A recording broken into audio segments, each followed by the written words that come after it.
Patuloy tayo sa pagbabasa ng mga chat at pagsagot. Hi, Sir Bong. Ilang taon na po na piso wala na akong salary. Nakasanla ATM ko, panay renew. Umiyak talaga ako sa himala. Pinagkakasya lang sa kaka-renew.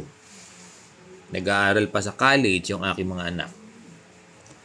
5,000 po ang sanla ko. 5 for 4 years sanla. So nakasanla, 5,000 daw, 5,000 monthly. 5 to for 15 years ang GSIS. 19,000 monthly ba to? O sa City Savings. 1,000 monthly sa Provident.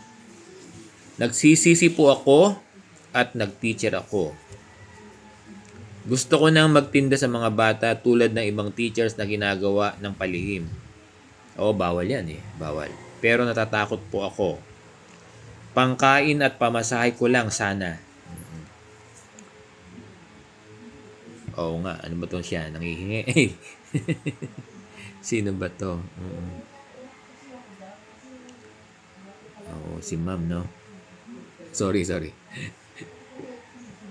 Oo, hindi ko sa tinatawanan. Nagulat lang ko yung panghuli niya eh.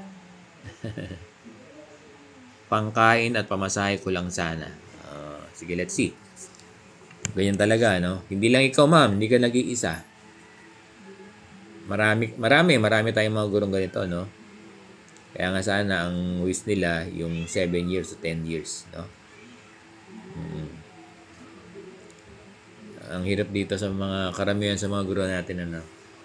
Naka-loan na sila, sagad na yung loan nila. Tapos yung natitirang 5,000 sa ATM, sinanla pa yun, ano? O, sinanla pa. So, talagang wala na. Wala na talaga. So, asa na lang sila ay renewal. At kung magkakaroon ng 7 years to 10 years na package loan or